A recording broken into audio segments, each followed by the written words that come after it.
ആ നല്ല പടമായിരുന്നു, കുഴപ്പമില്ല, ഒരു വെറൈറ്റി തീമായിരുന്നു. ആ ശരിക്കും എന്താണ് ഉദ്ദേശിക്കുന്നത്? മെസ്സേജ് ആണോ പടം? മെസ്സേജ് ആണോയെന്ന് ചോദിച്ചാൽ മെസ്സേജും ഉണ്ട്, അല്ലാതെ എന്താ പറയുക, ഒരു വെറൈറ്റി തീമാണ്.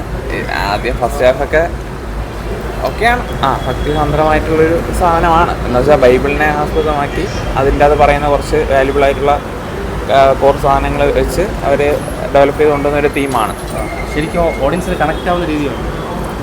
ഓഡിയൻസിന് കണക്റ്റ് ആവുമെന്ന് ചോദിച്ചാൽ ഞാൻ പറഞ്ഞില്ലേ, ആദ്യം പറഞ്ഞതുപോലെ ഒരു മെസ്സേജാണ് സംഭവം. അപ്പോൾ മെസ്സേജും പിന്നെ ഈ ഭക്തിതന്ത്രമായിട്ടുള്ള കാര്യങ്ങളൊക്കെയാണ് അവിടെ പറയുന്നത്. ചില പെർഫോമൻസ് ഒക്കെ എങ്ങനെ ഉണ്ടല്ലായിരുന്നു?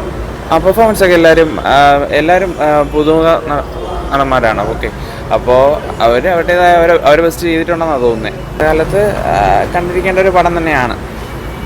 പടം വെച്ച് ബോറായിരുന്നു. എൻ്റെ ഓൺലൈൻ സ്റ്റോറി എന്താണെന്ന് മനസ്സിലായിട്ടില്ല. ശരിക്കും ഓഡിയൻസിന് കണക്റ്റ് ആവുമോ ഈ പടം? ശരിക്കും ഓഡിയൻസിന്, വിശ്വാസികൾക്ക് കണക്റ്റ് ആവും, അല്ലാത്ത ഒരു ബോറായിട്ട് തോന്നും. അങ്ങനെ പടത്തിൽ എടുത്തു പറയാൻ തോന്നി എന്തെങ്കിലും പോസിറ്റീവായിട്ട് എന്തെങ്കിലും തോന്നിയോ? അങ്ങനെ തോന്നിയിട്ടില്ല. കോമഡി ഉണ്ട്, അത്യാവശ്യത്തിനുണ്ട്. കോമഡി മാത്രമേ എൻ്റെ അത് പറയാനായിട്ടുള്ളൂ, വേറെ ഒന്നുമില്ല. അത് കുറവാണ്, 10 പൈസയ്ക്ക് വേർത്തല്ല.